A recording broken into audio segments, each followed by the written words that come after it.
நம்முடைய கர்த்தர் இரக்கத்தில் ஐஸ்வர்யம் உள்ள தேவன். அவருடைய இரக்கங்களுக்கு முடிவில்லை என்று கர்த்தருடைய வார்த்தை சொல்லுகிறது.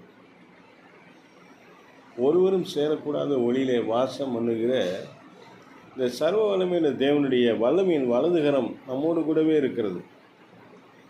அநேகருக்கு இருக்கிற பொருளாதார செல்வாக்கு, ஆள் பலங்கள், சொத்து பலம் இதெல்லாத்தையும் விட கர்த்தரை நம்பி இருக்கிற நம்முடைய விசுவாசம் மிக பலன் உள்ளது, மிக பலன் வாய்ந்தது, பலம் உள்ளது. கர்த்தர் மேல் வைத்திருக்கிற அந்த உறுதியான நம்பிக்கை என்பது உலகத்தை அசைக்கும், உலகத்தை கலக்கும். கர்த்தர் உலகத்தில் இருக்கிற பரிசுத்தமில்லாத ஜனங்கள் மத்தியிலிருந்து நம்மை தமக்கேற்ற ஆராதனைக்குரிய ராஜாக்களும் லேவியர்களும் ஆசாரியர்களுமாய் இருக்கும்படியாக நம்மை பரிசுத்த ஜனமாக வேறு பிரித்திருக்கிறார்.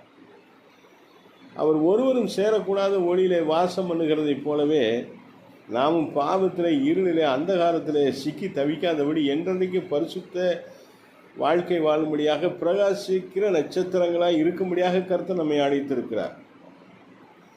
அவர் பெயர் சொல்லி அழைத்திருக்கிறவர் தாயின் கருவிலே நம்மை தெரிந்து கொண்டிருக்கிற தேவன்.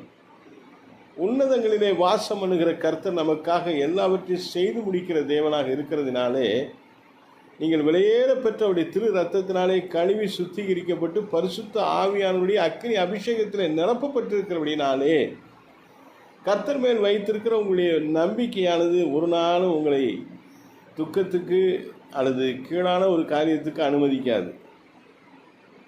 நீங்கள் கர்த்தரை முழுசாக நம்பி வாழ ஆரம்பிங்க, அவர் உங்களுக்காக யாவையும் செய்வார்.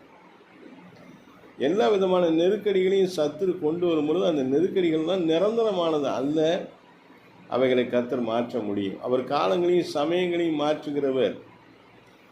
அவர் உங்கள் வாழ்க்கையிலே ஒரு நன்மையை கொண்டு வருவதற்காக சித்தம் கொண்டவராக இருக்கிறார், விருப்பம் உள்ளவராக இருக்கிறார். ஆகவே உங்கள் வாழ்க்கையிலே மிகப்பெரிய நன்மையை அவர் கொடுப்பதற்கு உங்களை தாழ்த்துங்கள், அவருடைய ஆசீர்வாதத்தை பெற்று நடந்து செல்லுங்கள். கர்த்தர் உங்களோடு கூட இருக்கிறார். இந்த நாளிலே தேவ சமூகம் உங்களோடு கூட இருந்து உங்களை ஆசீர்வதித்து வழிநடத்தவர் வல்லமையுள்ளவராக இருக்கிறார். தேவ பிரசன்னமானது உங்கள் வாழ்க்கையில் எப்பொழுதும் இடைவிடாமல் இருக்கும் என்று சொன்னால் சத்துருடைய கிரியை உங்களை அணுகவே முடியாது.